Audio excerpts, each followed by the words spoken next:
welcome on a really, really tough evening. Anya Schifrin is the Director of International Media, Advocacy, and Communications at Columbia University's School of International Affairs.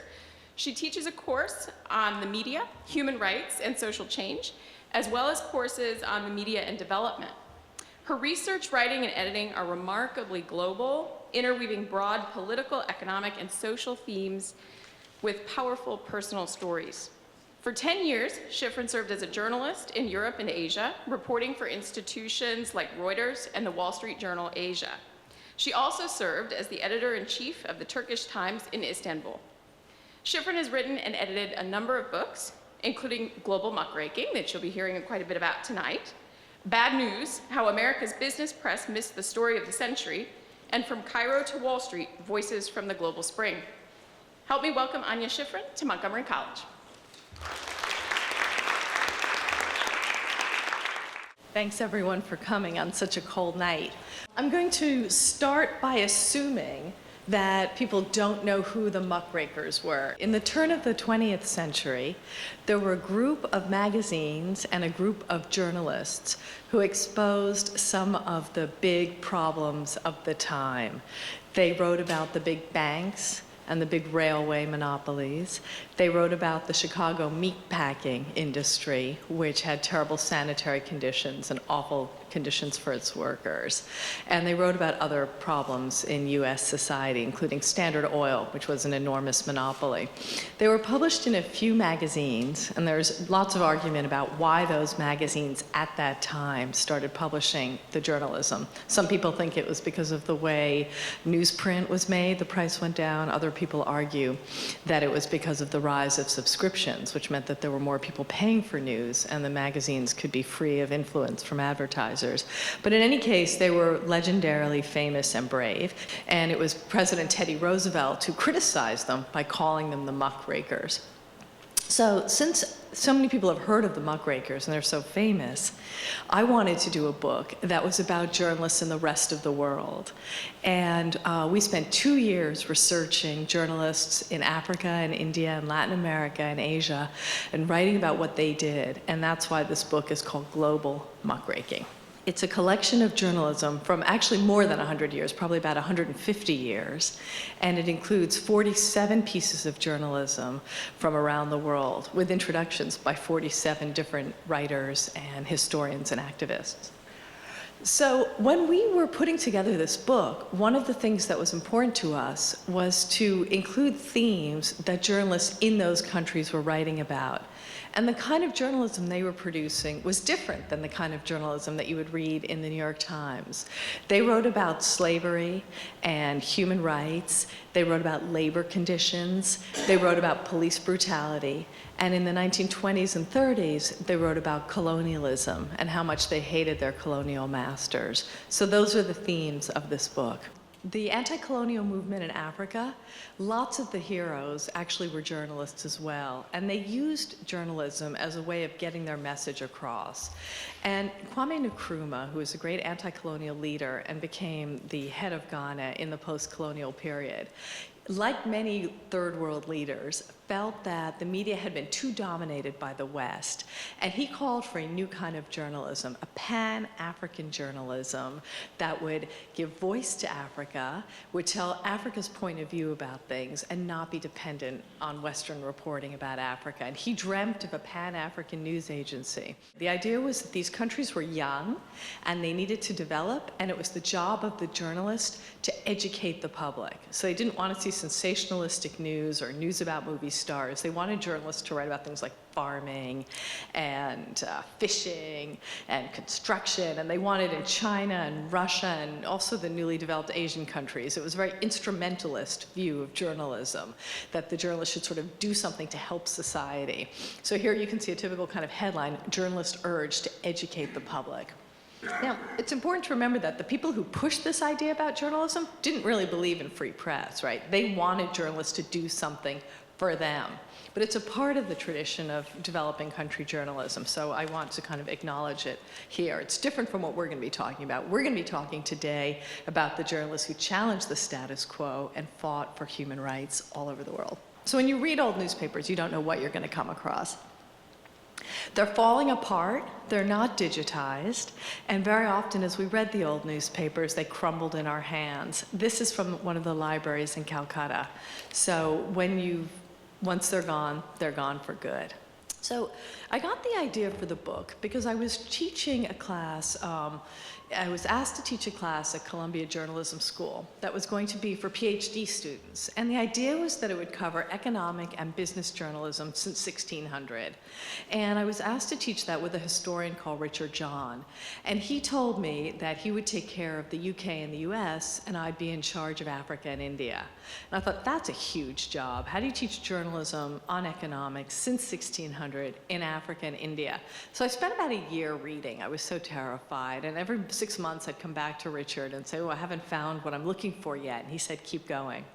And eventually I came across a book called King Leopold's Ghost, which I know Joan said she's just read. Has anybody here in the room read this book? King Leopold's Ghost is a sort of foundational book, which I highly recommend. There's a lot of argument in this world about when did human rights movements start. Some people think it was really the 1970s with the campaigns to protect Soviet Jewry and the founding of Helsinki Watch. Other people think that it was really with Eleanor Roosevelt in the United Nations. But Adam Hochschild looks back at the anti-slavery movements, and he says those are the first modern human rights campaign. And after the anti-slavery movement, you had all those abolitionists who were totally geared up and used to fighting campaigns, big Quaker families that had put lots and lots of money into campaigning, and journalists who'd started newspapers and printed pamphlets to support the campaigns. And so after slavery was abolished, it was officially abolished, but it didn't really end. There were lots of places in the world where people were still being trafficked and still being exploited. And Adam Hochschild writes about the campaign in one of these places, which was in the Belgian Congo. Belgian Congo was owned by King Leopold. It was a period in history when new ways of processing rubber had already occurred. So vulcanization, rubber had become lighter, and it was now possible to meld it. As a result, all of a sudden, people needed tires. Those huge old Victorian bicycles with the penny farthing wheels had become more comfortable, but bicycle tires had become more comfortable, and people were starting to use cars. So there was an enormous global demand for rubber. And as a result, there was a tremendous pressure to produce rubber and horrible, horrible labor conditions. So the missionaries in the Belgian Congo had been complaining for years about how badly people were exploited. Their heads were being cut off, they were being bayoneted, their hands were being cut off all the time because the colonialists didn't actually want to waste a bullet, so they were just cutting off people's hands. And there was a journalist called E.D. Morel who worked for a shipping company.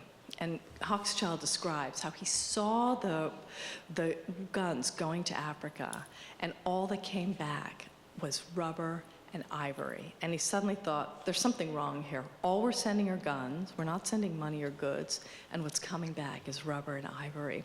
And E.D. Morel got so worried about all of this that he quit his job for the shipping company, and he started a newspaper called the West African Mail, and he started exposing everything that was happening in the Congo. It was really hard to get information. The Belgians controlled all of the Congo. It was very hard. They controlled the boats inside the Congo. So if you wanted to know what was happening, you couldn't really travel freely and interview people like journalists can today in many places.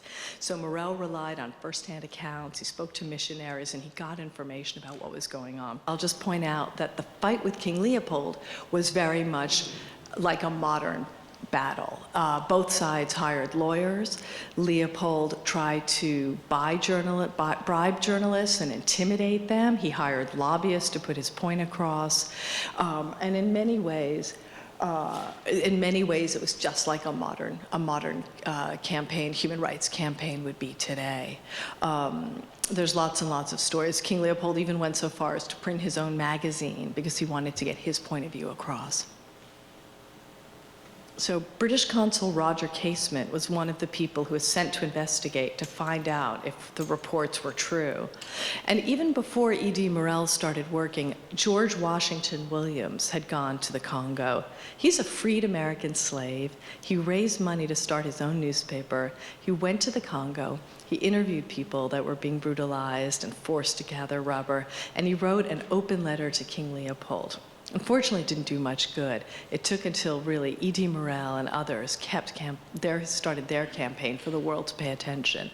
And this is one of the themes of the book. So often, journalists will report on something and they're ignored.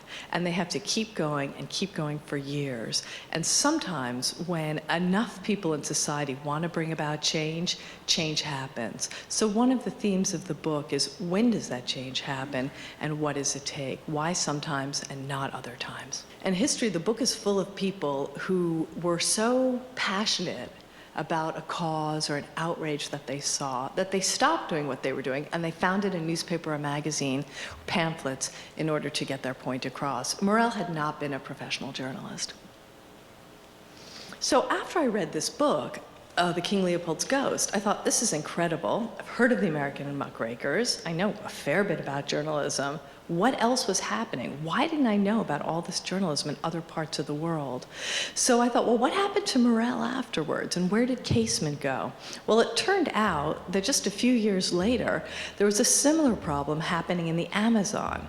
Again, there was still huge global demand for rubber, and indigenous people in Brazil and Peru were being forced to gather rubber for the Amazon Rubber Company, which was stock listed in London.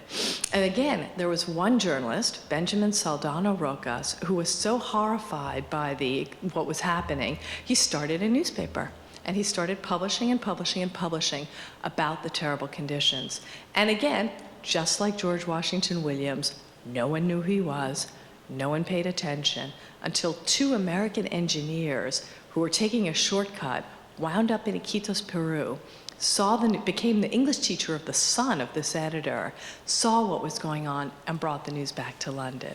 And just like with E.D. Morel, once the news got back to London, all hell broke loose. There were public inquiries, there were investigations. Casement was sent again to try to verify what was going on, and there were lawsuits. So again, you start to see a pattern here. There was all this campaigning, there was all this activism. Journalists were playing an important role, even in the early 20th century, and not just in the United States.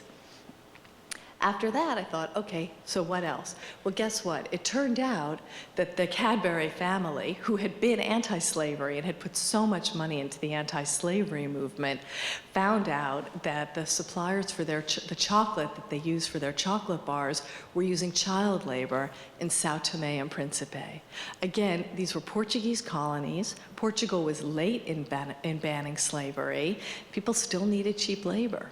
So the Cadbury family were very against slavery, and they'd made they'd spent years funding anti-slavery movements, and they didn't know what to do. So they sent over a journalist called Wilbur Burt, and he stopped in Porto for 8 months to study Portuguese, and then he got to São Tomé, and he was so stupid that he wrote back a letter to the Cadbury saying, everything's fine, the children have big stomachs. Of course, they were malnourished. At the same time, there was an American journalist called Henry Nevison who'd been writing a lot about slavery for Harper's Magazine. He was so disgusted by Wilbur Burt that he went over himself and wrote a series of articles about what was going on. Now, in the book, I explained that one of the things we look at in the book is, when do things change and when do things not change? So in the book, we have a piece from the Henry Nevison article from 1906 next to a piece from 1992 by Christian Parenti in Fortune magazine about labor conditions on the cocoa plantations in West Africa.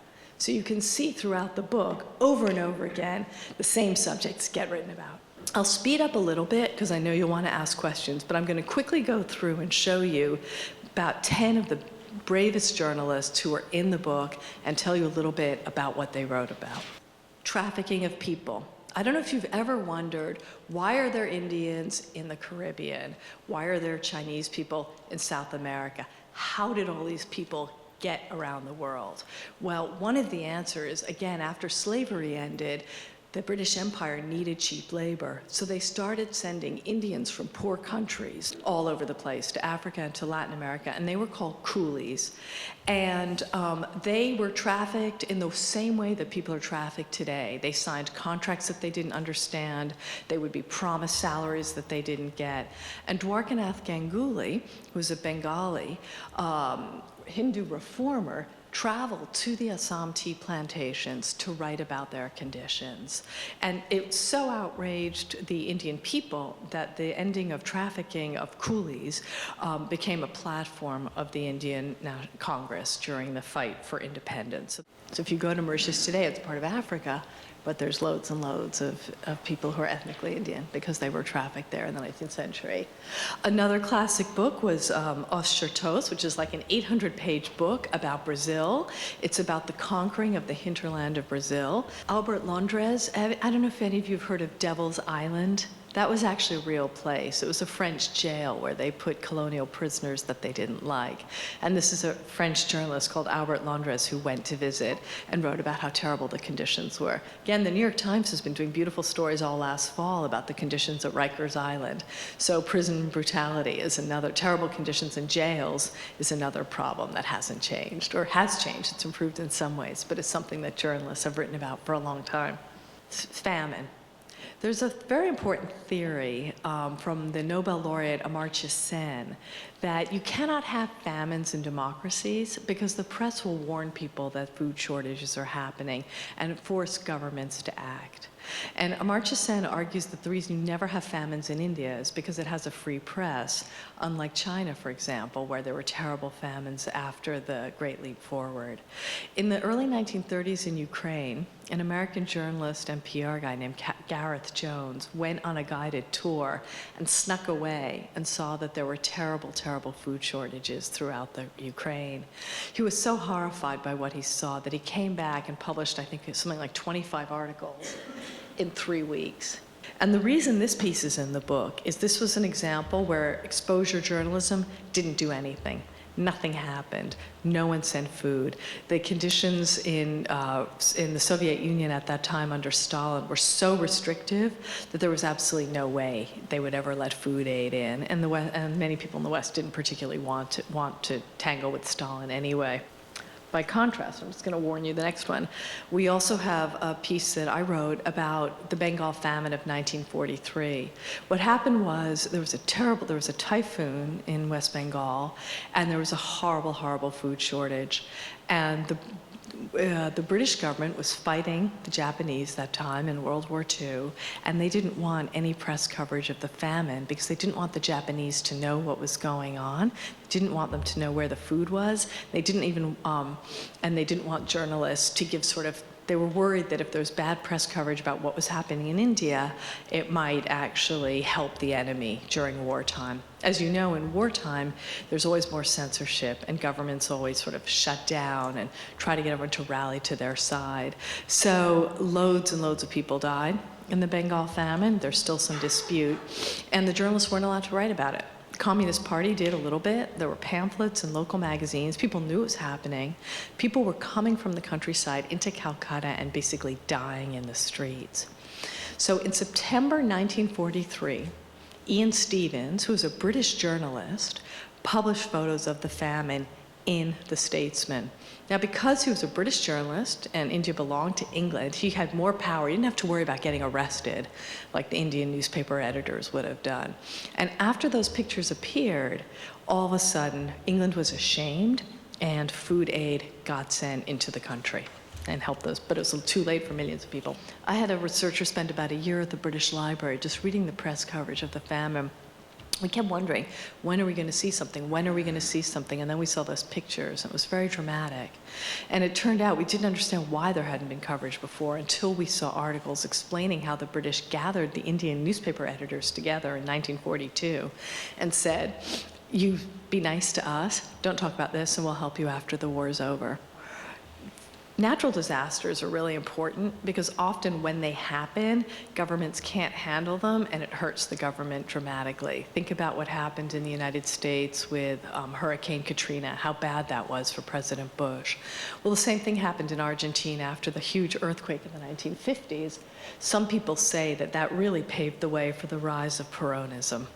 Drum, important magazine that was published in Soweto during apartheid. It's a funny magazine. They had everything from articles about music to photographs of Martians climbing on top of mushrooms. There was a very brave journalist called Henry Nukshmalo, and he disguised himself and got a job in the Bethel potato farm where the labor conditions were terrible, and his reports ended up causing a boycott of the potato farm. And he also got himself arrested so he could write about police brutality and how terrible the conditions in the jail were, just like Albert Londres. There's only 2 places in the United States where you could read Drum magazine. One is at the Schomburg Center in Harlem, and the other one is Chicago. Carlos Cardozo was a journalist in Mozambique who was sort of a hero during the fight for liberation. He went back, he was exiled to South Africa, and he went back to Mozambique, and he got an official job with the government media. He decided the government was corrupt, so like many people in the book, he broke away and he started his own magazine where he exposed corruption. He was killed, like Henry Nukshmalo, under mysterious circumstances, probably killed for his efforts.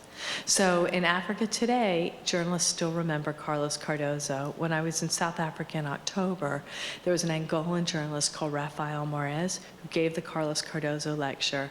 And Rafael talked about how when he was in jail, Carlos Cardozo wrote to him and said, "Don't worry, we all remember you. We haven't forgotten you." So young journalists in Southern Africa remember these people as their heroes. She just got out of jail last month, actually, a couple weeks ago. Ismaila Kadyrova has also been writing about corruption, but in Azerbaijan. As you know, countries that get a lot of money from oil, gas, and mining often find that it's really misused. She's been writing about how the family has been building themselves beautiful palaces and all their corrupt deals. She's been writing about it for years. To punish her, the government made a film of her and her boyfriend having sex. They taped them secretly and put it on the internet to humiliate her. But she hasn't stopped, and she's out of jail again, thankfully. Liu Binyan was a Chinese journalist who was also exposed corruption. He was at one point in history, he was the most famous journalist in China, but he was twice exiled and thrown out of the party because of his reporting. Today in China, no one remembers him, but he was really important at one point. Patricia Verdugo wrote about the assassination of the political opposition that took place in Chile after Pinochet took over. A lot of the opposition leaders turned themselves into the police stations thinking that they would go on trial. Instead, some of the top military officials took a private plane, flew around the country for 3 weeks, and killed them all in the middle of the night. Went to their cells, took them out, and shot them, and then planted fake articles in the paper saying they had tried to resist. Verdugo went back as a journalist and interviewed everybody and put together a book and a series of articles documenting what happened. It was so detailed that later on, when the transition to democracy took place, it was used in court to prosecute some of the killers. So sometimes with journalism, it doesn't make a difference when it happens, but it's there and it's a record for history and it becomes important later. She is one of those cases. Yeah. Robin Hyde wrote about the Maori in New Zealand, which is they're obviously an indigenous community that suffered all kinds of problems. Through. Sainath is probably the most famous development journalist in the world. He's Indian. He's still writing. He's written his sort of most famous book is called Everybody Loves a Good Drought, and he writes about poverty and rural affairs and farmer suicides. And he's very critical of the Indian media because he feels they write way too much about the city instead of the people in the countryside, since most of India has a rural population.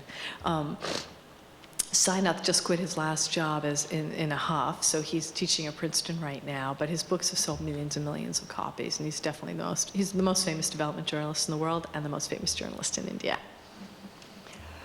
Maya Zongo wrote about genital cutting in Liberia, and after her articles were published, she had to go into hiding because she got so many death threats. She's also won a number of awards.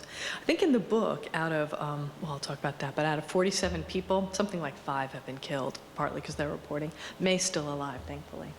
There were some New Zealand academics who started researching conditions on the big fishing boats that were flagged to New Zealand, owned by Koreans, and supplying to American companies like Walmart.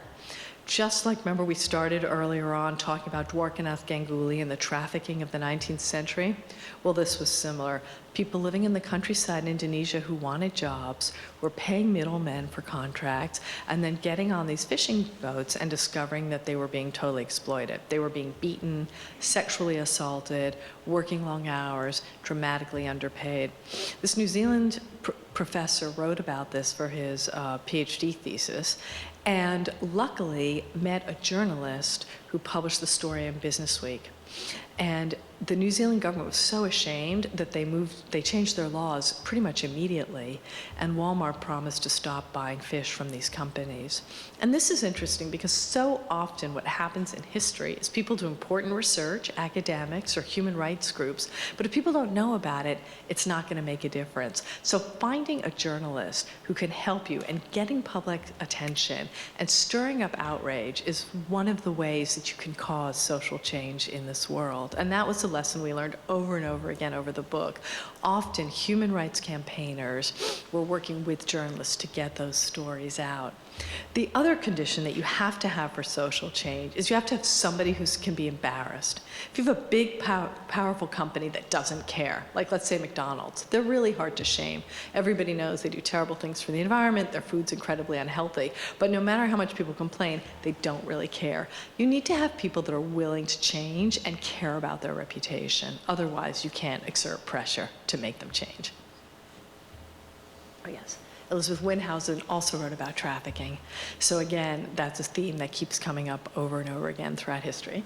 In the 19th century, books were important because they could be passed around, and old newspapers and pamphlets. Those were probably the main forms of the written word. The newspapers were often like blogs. They were very personal. They had lots of short stories and lots of random stories and lots of funny pieces of information. You could find a letter from somebody complaining about why don't young people listen to more African music, or talking about something they heard on the street, or printing a small letter from Burma or something like that. So they were very, because it was harder to get information and to confirm whether it was true, the 19th century newspapers often felt very gossipy. They didn't start feeling like real newspapers until about the 1920s. But there were but apart from the differences, there were many other similarities between the 19th century and today. The national interests were really important. So when there was the fight over the Congo, the Belgian and German journalists stuck up for the Congo and sided with them, and the American, the British journalists were against them. And that's still true today. Think about before the Iraq War, how the New York Times ran all those articles saying that Iraq had weapons of mass destruction. Journalists tend to side with the country, with the other people in the country where they work. So that would still be true today. Again, their relationship between activists and NGOs and journalists existed in the 19th century. People often think that's a new phenomenon. People say, oh, you know, the New York Times doesn't have any money anymore. If you want to know about the conditions of Filipino workers in Dubai, you've got to pick up Human Rights Watch, you've got to pick up one of their reports or go to their website. This is terrible, this is erosion of journalism. In fact, a lot of the investigative campaigning journalism of the past was done with the help of human rights and advocacy groups. This was something I hadn't realized. This is especially true of labor reporting. Another important lesson to remember, nowadays journalists were so worried about, will our institutions endure? Will the New York Times survive? Will the Guardian survive? Will the great magazines survive? One of the lessons I got from this book was that many publications didn't survive, but the journalism still had an impact. People were able to go back to it later. So in that sense, researching the book made me more optimistic. Probably 80% of the newspapers and magazines in the book don't exist anymore, but we still remember them. We still remember those heroes. Again, I got really interested in that whole question of when you have problems that have gone on forever, like police brutality, like labor exploitation, like trafficking. Why is it that sometimes people get outraged and do something about it? In Anthony Appiah's book, The Honor Code, he talks about foot binding. People had been writing in China for about 800 years about how terrible foot binding was. Does everybody here know what foot binding is? So it was considered beautiful in China, historically, to have a really, really teeny foot. So when little girls were born, they would tie up their feet in rags so that they could fit shoes that were like this, like doll shoes. And you can imagine how terrible that was. They smashed their bones, they could barely walk. In some museums, you can still see like little bound feet. I mean, they're really, really grotesque and deformed. So China, people have been writing about it for 800 years, saying this is really ugly, this is terrible, this is not a good thing to be doing. But the practice persisted. And then, all of a sudden, in 1906, a whole slew of laws were passed immediately to end foot binding, and it ended pretty much overnight. I mean, it felt overnight, even though people had been writing about it for years. And foot binding is something that missionaries had campaigned about, and there's a lot of pamphlets about it. So in Anthony Appiah's book, The Honor Code, he asked the question, why? And his conclusion was because you had an elite class in China that wanted to modernize, they wanted to westernize, and they were just deeply, deeply ashamed. And over again in the book, that's one of the things that we see. For example, the whole question of trafficking of people in India. Again, Dwarkanath Ganguly was part of a Hindu reformist movement called Brahma Samaj that wanted to modernize. They wanted to get rid of bride burning and dowry. And they wanted to westernize and modernize their practices. So one of the lessons of this book is that journalism is incredibly important because it educates people and it brings attention to these terrible things and it exposes the problems. But journalism by itself is not enough. You have to have societies that are ready to change, and you have to have people that will feel ashamed. We also have a piece in the book by Clifford Bob, and he argues too that marketing is incredibly important for campaigns. All over the world, there's terrible things that are happening, and there's all kinds of worthy groups that are trying to change the world, but not all of them can get attention. Why do we why do we care about Tibet? And we don't care about other places that want independence, right? Why did we care about Burma for so many years, but not about other dictatorships? And what Clifford Bob argues is that part of it is local NGOs have to make partnerships with international organizations so that they can get money and attention. And one way a local NGO does that is by having a charismatic leader who speaks English and knows how to do journalism. So someone like the Dalai Lama is incredibly charismatic. He knows all kinds of people. Aung San Suu Kyi in Burma had studied at Oxford. She wrote beautifully. Ken Saro-Wiwa in Nigeria. All of these people were able to kind of form overseas partnerships and relationships which helped them get more attention. Now, my friends at Human Rights Watch will tell you this is very cynical and out of date, and that isn't how the world works. But I think there's something to it. I think with a lot of the campaigns and causes that we describe in the book, they didn't, one of the things that helped them get attention or change was when you got Western support. So a lot of the anti-sweatshop campaigns, for example, the labor campaigns, they needed the help of Western students like you who said, we're not gonna buy Nike sneakers anymore until they pay people a living wage. So in some cases, boycotts help, but you can't have a boycott unless you have support from different organizations. And then I talk about in Vietnam in the 1930s, that was a good example of the role of the media. The French wanted the Vietnamese to have newspapers because they wanted to let an educated elite express themselves and become more supportive of France. So they allowed all these newspapers to open. It backfired completely because the Vietnamese used the newspapers to call for independence and to get rid of the French. And then I also have a little list of when journalism really can't make a difference usually. And you can see there that I talk about when regimes are very closed, very authoritarian, Stalin's Russia, China during the Cultural Revolution. Even if journalists outside are writing, it probably doesn't make a difference, and journalists inside aren't going to be allowed to write or publish, so they're going to go to jail. So if you have a really closed media system, there's not a lot that journalists can do. Again, if you expose an entity that isn't accountable or is just too powerful, the New York Times has been writing all fall about the terrible conditions in the Rikers Island prison in New York, but hasn't done any good whatsoever. The prison guard union is really strong. They're not willing to listen. The New York Times had a story last week about how all the articles have made no difference. And in the comments section, people got on and said, yeah, same in LA, same in Arizona. Like a lot of newspaper articles, but it didn't do anything yet. Again, if a company's really huge, it's often hard to make it budge. So, for example, after the fire in Bangladesh in the Rana Plaza, where a lot of textile workers were killed, a lot of the American companies said, oh, well, so what? We're not going to do anything. The European companies were willing to get together and sign accords to monitor properly and improve conditions, but a lot of the Americans said, no, we're not going to bother. And sometimes often a boycott just won't work.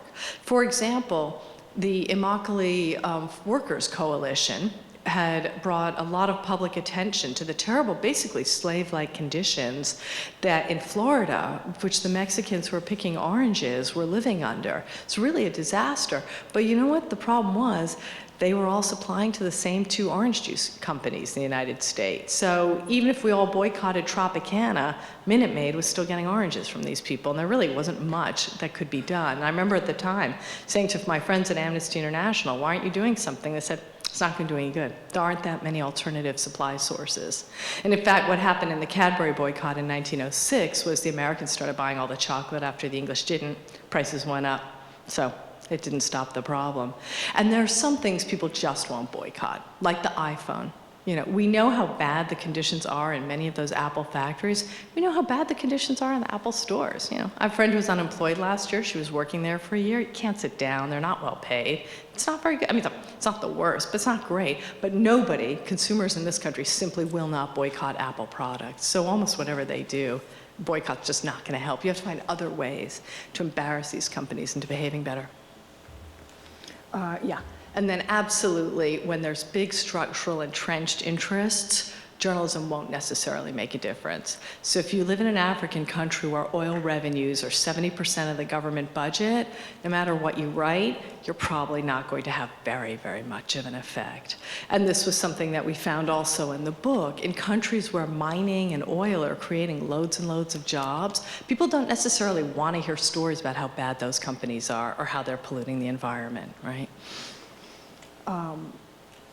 And yeah, then I just also point out that even though big data is in fashion right now, we have to remember that it doesn't solve all the problems. There are many, many problems in the world that exist. Like, you know, we know there's poverty, or we know there's hunger, and it's not because we don't have data. Data's sort of irrelevant. The idea that big data will sort of point the way and solve everything, it's really just not true. Lots of times information doesn't make a difference. Doesn't mean we shouldn't try. Things won't change unless we have information. But we have to know that information won't change everything on its own. And then here I have my list of when you can make a difference, some of the things we've talked about. So you've got to have courts or elections or mechanisms for redress. That will help as well as the press. One thing that's clear is if you're a journalist and you write one story about how terrible something is, that's never going to be enough. You have to go back and back and back and write all the time about the problem and go back a year later and see if something has changed. So if any of you are journalists or campaigners, you've got to keep pushing. Again, when change is in the air, then often you can really have an effect. And sometimes there's a lot of things that are fairly easy. Like social media is really, really good at naming and shaming one corrupt official. All over the world, you have stories of, you know, in China, everybody takes a picture of the government official with the 10 Rolexes, he gets fired. The beautiful cars in the parking lot next to the government agency, everyone understands that they've been stealing. So social media is great at that sort of one problem. It can't fix, exposing information on social media doesn't fix huge structural problems, but it can get like one embarrassing, you know, one person, it can embarrass them, get them fired. That happens all the time. The first question people ask me after my book talk is how many journalists were killed who are in the book. Do any of you know how many journalists were killed last year in the world? So there's different, people keep different statistics. The IPI keeps a number, Committee to Protect Journalists keeps a number. Things have gotten way more dangerous for journalists recently, partly because of all the wars in Iraq and Syria. So journalists are getting killed there all the time, as you know, beheaded by ISIS. And then there's countries like Russia, Mexico, where there's just a culture of impunity. You know, there's big, powerful companies, gangs, police. They kill people all the time, and including journalists. So in this book, I would say out of 47 journalists, oh, sorry, this is not, 4 were killed. 5 were put in jail. And these numbers are probably low because there were a lot of it's in history, so probably a lot of people were killed that we don't even know about, or put in jail at least. And then at least 11 were put under political pressure, although in fact probably the number was higher. So that's it. Thank you very much.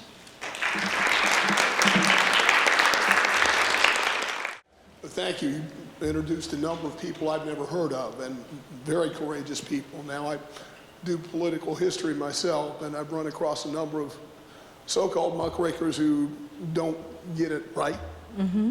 And one I'll point to, one of the first ones you hear in American history is a guy named Lincoln Steffens, mm-hmm. who did some good work on corruption in St. Louis and some other places in the United States, but went to Soviet Russia and said, I've seen the future and it works. Mm-hmm. Yeah. And he didn't point out what your role model there pointed out, that 8 to 14 million people were dying that particular year. How do we know which muckrakers I could go on with a few others, but sure. My question is, how do we know which ones to believe and which ones not to? Yes, so, I mean, of course, a lot of people didn't know what was going on in the Soviet Union at the time. As you know, Stalin created the most controlled press censorship system that's ever existed in the history of mankind. One thing that definitely has happened, I've been giving talks about this book all over the world, and in countries where journalists are under pressure, people are really happy to come and hear about this book and to learn about these journalists. I've been speaking in places like Hungary and Turkey and where else? Malaysia, where they're trying to change the sedition law into a Harmony Act. And in some places, people say exactly what you're saying. So there's lots of countries and journalists who were fantastic at one time and disliked at another time. Absolutely. And what I always say in those situations is, just because Lincoln Steffens was wrong about Russia, as you say, doesn't mean he was wrong about everything. So we can still appreciate the great work that Lincoln Steffens did, even if we can say, God, he was really wrong later on. So that's a universal problem, absolutely. I think in terms of how we can assess media credibility, I always feel it's important to get as much information as possible. So if you're watching something or reading something and it doesn't quite seem right, keep reading and keep researching until you figure out what is right. I think nowadays with the internet, there is so much paid content. We have to be incredibly careful now. There are a lot of press releases that companies are putting out. There's a lot of bloggers who have no information. So it's become much more of our responsibility to be incredibly careful about what we consume. To me, the solution is always just read more and more and more and try to see what the bias and what the agenda is. I really, obviously I teach in university, but I'm a great believer in academics. Very often, they are more credible than anybody else. Hopefully they're not taking money from people. And if you're not sure about something, go look at an academic journal. Go look at some peer-reviewed, rigorous piece of research and see what that says. Definitely don't trust one side. And then we know that there's some news sources that are just way more biased than others, right? We know that Fox has an opinion, and way more of an opinion than other places. So if you're reading one thing, try to make sure you're balancing it out with something else. That would be my sort of short advice. Thank you. That's a good question. Any other questions? Earlier, the young lady mentioned Upton Sinclair and his revelations with regard to the meatpacking industry. I'm curious, was he punished or discredited for the work that he did? Well, I'm glad you mentioned that. It's actually very interesting because the meatpacking companies went after him in a very, very big way and put all sorts of pressure on him not to publish, and on the newspapers too. Now, the classic ways of pressuring journalists can be everything from shooting them to arresting them to calling up their publishers or their editors and complaining, or pulling advertisements. In the 19th century, those funny patent medicines that didn't do any good at all were enormous advertisers in American newspapers. And this was why it took so long for anyone to start writing about how bad they were. Upton Sinclair definitely was put under a lot of pressure, and he's written a wonderful book called The Brass Check, which is about sort of corrupt journalism. The other thing is, because you obviously know about Upton Sinclair, was he thought that he was writing a book about how terrible the labor conditions were, because he felt so sorry for the awful way that the workers were treated in the Chicago meatpacking plants. But what happened was the public, when they read his book, didn't really care about that. They cared about how dirty the factories were and how badly the awful conditions that their meat was being produced in. So that was actually what caused all the outrage. And Upton Sinclair's famous quote, which I'm sure you've heard, was, "I aimed for America's heart and I hit its stomach instead." So he had an effect, but not in the way he intended. I was wondering if you could speak about the relationships in any of the cases between the journalists and the people they were reporting on. Was there tension, or were the people they were reporting on forthcoming with information, or were they hesitant for fear of retribution or something like that? Sure, absolutely. There's a huge amount of literature on this subject. Probably the most famous book is by Janet Malcolm, and it's called The Journalist and the Murderer. I don't know if anyone's read this. I highly recommend it. And it's about a journalist in the 1970s who profiled a man who was put in jail for killing his wife and children. Anyone remember Jeffrey McDonald and Joe McGinnis? Yes. So McDonald was in jail and thought that if he was just spent enough time with this journalist, the journalist would write a really nice book about how innocent he was, and he would be released. And the journalist spent months and months and months with him, and then wrote a book saying the murderer was definitely guilty. And the murderer was furious, and I think tried to sue him for misrepresentation. And Janet Malcolm from The New Yorker was sent to write about this. And the journalist and the murderer starts with her talking about, basically making a provocative statement that the relationship between a journalist and their subject is always seduction and betrayal. That the job of the journalist is to get the person they're interviewing to trust them and like them and get the information. And then often that involves betrayal. So that's a book that's often taught in journalism school and describes one kind of relationship that journalists have with their sources. Another is the relationship where you're so dependent on your source that you're scared to say anything bad about them. And again, the sort of classic work about this is Deciding What's News, which was written by a sociologist called Herb Gantz in the 1970s, who spent several months in different newsrooms around the country. And he talked about how if you write about someone every day, you almost become their ambassador. Because let's say you're covering the Pentagon. You become the person that explains the Pentagon to your reader. You explain the Pentagon to your editor. And you start to believe kind of everything that the people in the Pentagon tell you. And you also, every time you get a story, you think to yourself, should I report that? Or should I hold this one and maybe get something bigger and better later? So that can also be a tremendous problem. And that's why sometimes the very best reporting is done by people who aren't dependent on those sources. For example, Dick Grasso, chairman of the New York Stock Exchange, totally overpaid. The Wall Street Journal broke that story, but it was the Financial Times that put it on the front page every single day until somebody finally did something about it. And I would argue it's because the Financial Times were a British newspaper. They didn't have as much to lose. They weren't as dependent on the local relationships as the Wall Street Journal had. So very, very often, I know someone was asking about parachute journalism before. What happens often in a place, like when I was a journalist in Vietnam, we weren't going to write we tried to write good stories, but we also didn't want to hurt the people that were there, because if we knew if we wrote about them, they could be punished. Where some journalist can come in from another place, doesn't have those relationships, doesn't understand the local problems, and is much more likely to do a kind of big investigative piece and then just leave. So that relationship can be complicated. I interviewed someone last week for a chapter I'm writing who did a fantastic book about development in Africa, and afterwards the person she was writing about is threatened to sue her. So I've been spending the last week asking journalists I know, has anyone ever threatened you? Have people tried to sue you before? And the answer is often. It happens all the time. People send big, scary lawyers letters to journalists. And even if they're not going to sue, it can be scary, it can be intimidating. Or if you're a small newspaper, let's say you're a small newspaper in Africa or Latin America, you don't have a lot of money. If some huge mining company or oil company or government official comes after you, they can just wear you down, like Correa in Ecuador. I have a friend who's an editor at the newspaper. They've been trying to sue her for years, and it's absolutely exhausting to come under those pressures. So that's another way that people kind of attack journalists when they don't like them. This isn't specifically about your book, Sure. but does everyone remember when Coney was on the news and whatnot? Yes. And I remember when it first came out, because my dad works for the World Bank, so I'm familiar with child soldiers and had actually gone to a camp where they were trying to rehabilitate former child soldiers. And I remember getting so mad because the information was out there, but it wasn't informed information.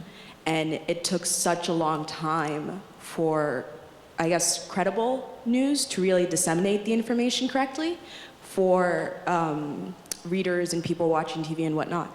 And so is it problematic that we have such easy access to putting information out there, even though we might not necessarily have the credibilities or proper understanding of what it is we're putting out there? Yeah, no, absolutely. So this is one of the huge transformations, right? With social media and digital technology, we have way more news all the time, and we have much faster news. But it's not verified, as we were talking about before, and it's not fact-checked. So you saw that in these campaigns, it took 8 or 10 years before Morell, before the Cadburys knew what was going on. And they talked to dozens and dozens or hundreds of people to try to verify information.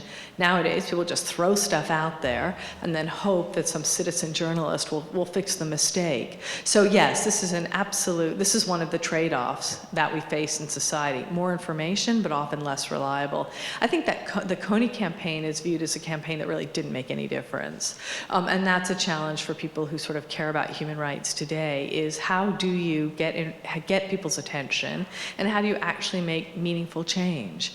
And we know that there's sort of a craze right now for trying to measure media impact, but actually it's really hard to know when people change their behavior because of something that they've read or seen. So we can tell someone buys something. We can't necessarily tell if they're going to vote differently. Although there's a number of economists who've worked on this a little bit, so there is some literature in this area, and usually look at voting patterns, voting out of incumbents, and I think the economic research suggests that more media, that Amartya Sen was pretty much right, that having more media makes government less corrupt and makes it more responsive. So we do know that pretty well at this point. Other questions? I think one thing, oh yes, go ahead, please. And then I'll make a couple closing comments. Hello. What do they think about if they going to the field, like they might get in danger? Do they think about that? And because I was just asking this because lately there's been a lot of journalists getting killed in Syria. I mean, do they think that the factor that they might die, or the responsibility of journalists? Yeah, no, that's a great question. I think, the journalism world's a small world, so a lot of us know someone that's been killed. So when a journalist is killed, I think it's, everybody feels really sad about it. I would say it's a mixture. I would say a lot of those men and women are incredibly brave, and they really believe that getting the message out is worth risking their lives for. So that's what I would say is the number one thing. I think also some people, especially men who cover war, get kind of really addicted to it, and they believe it's incredibly important. And so they start to live a life where that's what they want to do. And, I'm thinking of one friend who ended up being shot in the head but survived. But for him, being a war correspondent was really all he ever wanted to do. Joel Simon, the executive director of the Committee to Protect Journalists, has just published a book called The New Censorship, and he talks about how the fact that newspapers are having financial problems means they're hiring more freelancers, and freelancers are way more likely to get killed. And Human Rights Watch and other groups in New York have been convening meetings recently to talk about what are the responsibilities of the media outlets to these freelancers. I mean, these guys getting beheaded in Syria and Iraq, a lot of them were freelance journalists. They weren't even on assignment. So I think there's a feeling that newspapers have to provide insurance and safety training. And some media outlets are starting to say, we're not going to take the work produced by freelancers, because if we do, it just encourages them to take more risks. So we have a responsibility not to use that. Now the problem is that in the olden days, a group like ISIS would want to get their message out, and they'd want journalists to get it out for them. So, someone like the Taliban, journalists could travel with them and put their side of the story. Now with social media, ISIS doesn't need journalists. The only way they need journalists is to kill them and put the pictures out, because it scares everyone. It shows how awful they are. So journalists now are extremely vulnerable because there's no protection from being killed. So I'd say it's a really terrible situation. Paradoxically, at the same time, we have more good journalism now than in a very long time. There's a lot of organizations that are doing investigative reporting. Digital technology, someone like Joel Simon, the executive director of Committee to Protect Journalists, will tell you that digital is in some ways making life more dangerous for journalists. But in some ways, it also makes the work easier and better. So we're seeing these massive cross-border investigations that we weren't seeing before. I just saw Mark Shapiro the other day, who's just published a great new book on the environment. He's managing teams of journalists in Africa who are writing about corruption and the environment and mining. So we can have these cross-border investigations. So the isolated journalist, remember all these people that I showed you, someone like Saldana Rocca sitting there in a small town in Peru.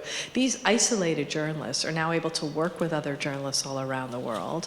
They're able to get information online that they couldn't get before. There's a lot of philanthropy at the moment, and there's a lot of older journalists who've lost their jobs and are now mentoring younger journalists. So we're seeing this incredible and political transition in many places, Burma, Tunisia. So although we're seeing some terrible, terrible deaths, we're also seeing a flowering of investigative journalism. There's an extraordinary amount of great reporting going on right now. Every year, I help judge the Overseas Press Club Jim Dine Human Rights Reporting Award. So it takes me probably about 25 hours to read and watch all the entries. And the stuff, we just decided on one of the prizes on Sunday, so I just spent the last week reading it. Superb documentaries done by Al Jazeera America. Wonderful stuff on the massacre of striking mining union members in South Africa. Incredible story about American military bases in Afghanistan. They're hiring subcontractors to find workers to do things like dishwashing. U.S. government, U.S. military is paying $6 an hour to the subcontractors. They're hiring folks from like South India who are only getting paid $1 an hour. And those guys from South India are paying intermediaries to get those jobs. So our country, which has all these anti-trafficking statutes, is actually colluding in the trafficking of workers from South Asia who are working on our military bases. Cam Simpson had a piece a couple years ago in Bloomberg Business Week about conditions in the iPhone 5 factories in Malaysia. Again, Nepali workers paying money to get jobs in Malaysia, going to Malaysia, production stopped, and these workers are left for about a month without any food in factories in Malaysia. I could go on and on. There's a journalist from AP called Albert Arce who's been writing about violence in the Honduras for years, great personal risk to himself. But when you pick up the New York Times and wonder, why did all those kids show up at the border last year? If you've been reading his reporting, you would have seen what happened.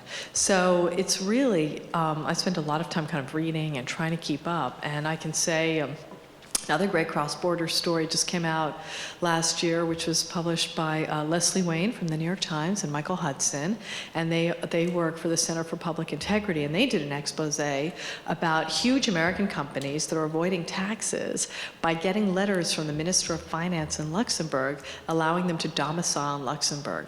Coach handbags, huge American companies, and they just use those letters to transfer their assets or transfer their domicile and avoid paying taxes. So despite all the bad things that are happening to the media, despite the killings and the financial problems, at the moment there's extraordinary amount of really good reporting out there. So ultimately, researching the book and now giving talks has really encouraged and inspired me, which wasn't necessarily what I expected at the outset.